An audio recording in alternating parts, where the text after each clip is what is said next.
여러분, 이상하지 않으십니까? 엔비디아는 매일 신고가를 경신하는데 왜 내 계좌 속 반도체 종목은 바닥을 기고 있을까요? 같은 산업인데 주가는 정반대로 움직이는 이 기괴한 현상. 이건 단순히 실적의 문제가 아닙니다. 당신이 기술력에 집중할 때 시장의 큰 돈은 전혀 다른 곳을 보고 있었죠. 오늘 그 충격적인 이유를 공개합니다.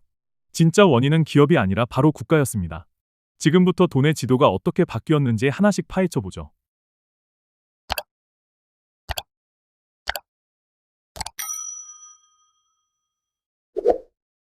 반도체 투자자라면 최근 시장을 보며 극심한 혼란을 느끼셨을 겁니다. 시황 뉴스에서는 연일 반도체 슈퍼사이클을 말하고 인공지능 시대의 미래를 노래합니다. 실제로 그 선봉에 서 있는 엔비디아는 전 세계 시가총액 1위를 넘나들며 매일같이 신고가 행진을 이어가고 있죠. 하지만 여러분의 포트폴리오는 어떻습니까? 인텔 혹은 일부 메모리 관련주나 중소형 반도체 기업들을 보유한 분들이라면 이게 정말 같은 산업인가 싶을 정도로 처참한 하락세를 경험하고 계실지도 모릅니다.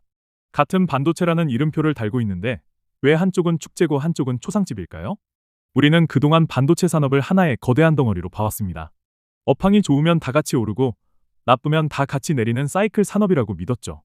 하지만 지금 벌어지는 일은 그런 상식을 완전히 뒤엎고 있습니다.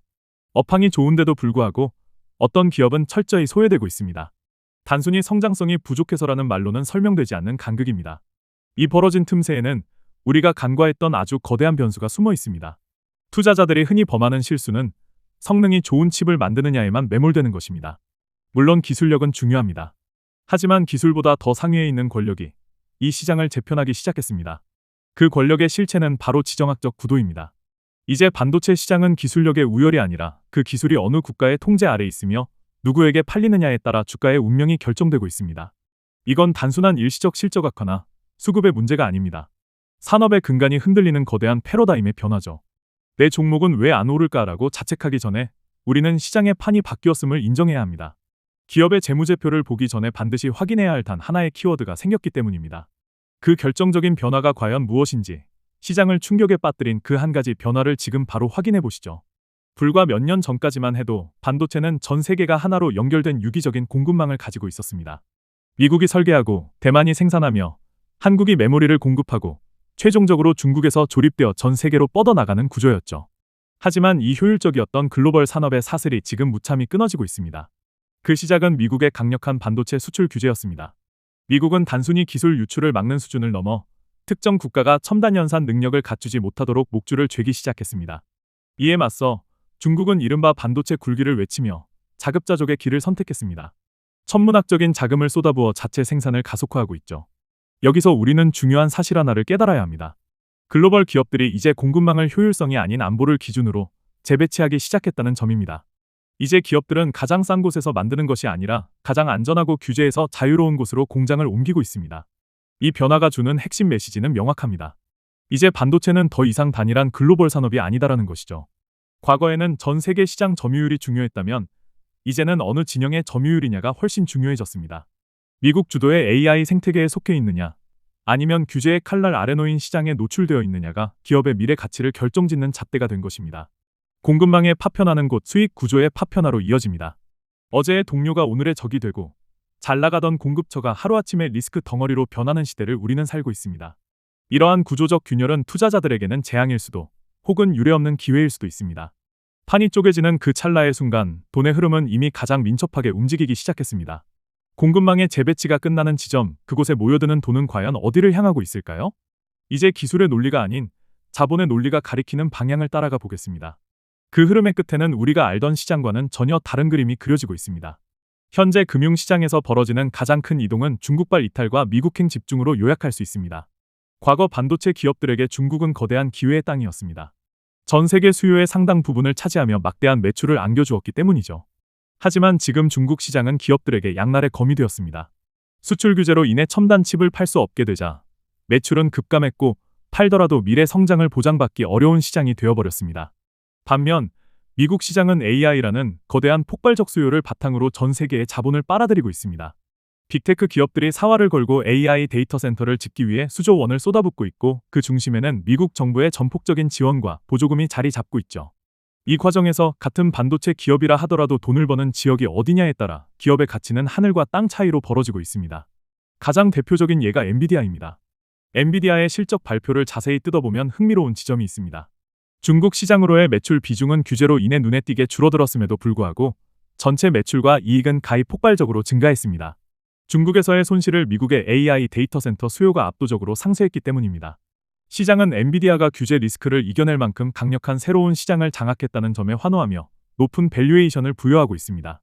반대로 TSMC는 어떤가요? 전 세계 파운드리의 중심인 이들은 이제 AI 생산에 모든 역량을 집중하고 있습니다. 애플, 엔비디아, AMD 같은 미국 기반의 설계 기업들이 줄을 서서 TSMC의 최첨단 공정을 기다리고 있죠. 결국 돈의 흐름은 규제의 늪에 빠진 지역을 떠나 무한한 확장이 가능한 AI의 심장부로 이동하고 있습니다. 여러분이 투자한 기업이 지금 어느 지역에서 돈을 벌고 있는지 그 비중을 확인하는 것이 재무제표를 읽는 것보다 훨씬 중요한 시대가 된 것입니다. 하지만 단순히 지역의 이동으로만 이 현상을 설명하기엔 부족합니다. 지역의 변화는 곧 산업 내부의 구조적 분해로 이어지고 있기 때문입니다. 반도체라는 하나의 큰 바구니가 이제는 완전히 다른 세계의 조각으로 찢어지고 있습니다. 그 분열의 현장으로 깊숙이 들어가 보겠습니다. 우리는 그동안 반도체를 살 때 반도체 ETF 하나면 충분하다고 생각했습니다. 업황이 좋아지면 설계 기업, 제조 기업, 그리고 장비 기업도 다 같이 수익을 내는 구조였으니까요. 하지만 이제는 그런 동반 상승의 공식이 깨졌습니다. 바로 AI 중심의 설계, 첨단 공정 중심의 생산, 그리고 초정밀 기술 중심의 장비입니다. 첫 번째 조각은 엔비디아와 AMD가 이끄는 AI 중심 시장입니다. 이들은 직접 공장을 운영하지 않지만 세상에 없던 연산 능력을 설계하며 시장의 프리미엄을 독식합니다. 두 번째 조각은 TSMC로 대표되는 생산 중심 시장입니다. 아무리 뛰어난 설계가 있어도 이를 현실로 구현해줄 공장은 전 세계에 몇 개 없습니다. 이들은 생산 능력 자체가 권력이 되는 시대를 맞이했죠. 마지막 세 번째는 ASML 같은 장비 중심 시장입니다. 최첨단 공정을 위해서는 이들의 장비 없이는 시작조차 할 수 없습니다. 이 세 개 부문은 이제 각자 다른 논리로 움직이기 시작했습니다. 과거에는 이들이 하나의 톱니바퀴처럼 맞물려 돌아가는 단일 산업이었다면 현재는 서로 다른 수요처와 리스크를 가진 독립된 시장처럼 행동합니다. 예를 들어 범용 반도체 수요가 줄어들어도 AI 칩 설계 기업은 사상 최고치를 경신할 수 있고 전반적인 소비가 위축되어도 최첨단 장비 기업은 수주 잔고가 넘쳐날 수 있습니다. 즉 반도체라는 이름 아래 묶여 있을 뿐 속을 들여다보면 완전히 다른 비즈니스 모델이 작동하고 있다는 뜻입니다. 이러한 산업 분해는 투자자들에게 매우 정교한 선택을 요구합니다. 반도체가 좋으니까 아무거나 사자는 전략은 이제 통하지 않습니다. 내가 투자한 기업이 이 찢어진 세계의 조각 중 어디에 속해 있는지, 그리고 그 조각이 현재 시장의 주도권을 쥐고 있는지를 냉정하게 따져봐야 합니다. 그리고 이 분리현상은 결국 주가의 극단적인 차별화를 만들어내고 있습니다. 업종은 같은데 주가는 정반대로 움직이는 그 기막힌 상관관계를 이제 숫자로 확인해 볼 시간입니다. 시장에서 주가 수익 비율, 즉 PER은 기업의 가치를 평가하는 절대적인 척도였습니다. 하지만 최근 반도체 시장에서는 이 공식이 잘 들어맞지 않습니다. 어떤 기업은 PER이 50배를 넘어도 싸다는 소리를 듣고 어떤 기업은 10배인데도 위험하다는 소리를 듣죠. 그 차이를 만드는 것은 기술력의 차이가 아니라 바로 어디에 노출되어 있느냐입니다. 지금 시장은 미국 노출 기업에게는 엄청난 프리미엄을 부여하고 있습니다. 반면 중국 노출 기업에게는 가차 없는 디스카운트를 적용합니다. 똑같이 1,000억 원을 벌어도 미국 AI 시장에서 번 돈은 2,000억 원의 가치로 평가받고 중국 시장에서 번 돈은 500억 원의 가치로 깎이는 식입니다. 기술이 아니라 어디에 팔리느냐가 주가의 성격 자체를 바꿔버린 것입니다. 이것은 돈의 질이 달라졌음을 의미합니다. 지정학적 리스크가 있는 곳에서 발생하는 수익은 언제든 사라질 수 있는 불안정한 수익으로 간주됩니다. 반면 미국의 국가 전략과 맞물린 AI 생태계에서의 수익은 국가가 보장하는 안전하고 지속 가능한 수익으로 대접받습니다. 이제 투자자들은 기업의 영업이익률보다 국가별 매출 비중을 먼저 살펴야 합니다. 중국 매출 비중이 높은 기업은 아무리 기술이 좋아도 주가가 무겁게 눌릴 수밖에 없는 구조적 한계에 부딪힌 것이죠. 결국 기술이 최고면 장땡이다라는 논리는 시장의 힘 앞에 무너졌습니다. 이제는 정치와 경제 그리고 안보가 뒤섞인 복합적인 관점에서 종목을 바라봐야 합니다. 이러한 흐름은 종목 간의 양극화를 넘어 시장 전체 지수와 개별 종목 간의 괴리까지 만들어내고 있습니다. 지수는 오르는데 내 종목만 안 오르는 그 답답한 상황의 본질이 바로 여기에 있습니다. S&P 500이나 나스닥 지수를 보면 시장은 분명히 불장인 것 같습니다. 매일같이 최고점을 돌파했다는 뉴스가 나오죠. 하지만 여러분의 체감 지수는 어떻습니까?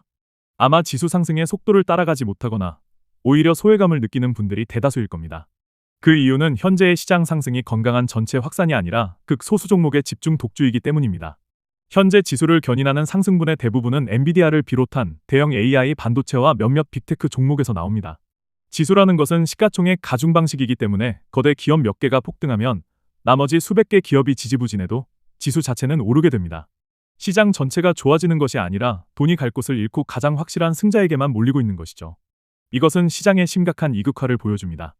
AI와 반도체의 핵심 종목들이 지수를 하드캐리하며 끌고 올라가고 있지만 그 밑단에 있는 전통적인 제조업이나 중소형주들은 오히려 자금 이탈을 겪고 있습니다. 투자자들은 이제 시장 전체에 투자하는 인덱스 펀드조차 어떤 종목이 지수를 지탱하고 있는가를 따져야 하는 상황에 직면했습니다. 냉정하게 말해서 지금의 상승은 모두를 위한 상승이 아닙니다. 승자가 모든 것을 독식하는 구조가 금융시장에서도 그대로 재현되고 있는 것이죠. 시장이 좋으니까 내 종목도 언젠가 오르겠지 라는 막연한 기대는 위험합니다.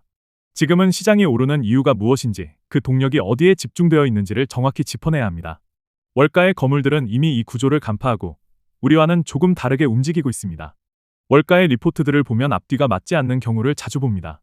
한쪽에서는 AI 거품이 심각하다, 밸류에이션이 역사적 고점이다라며 경고의 목소리를 높입니다.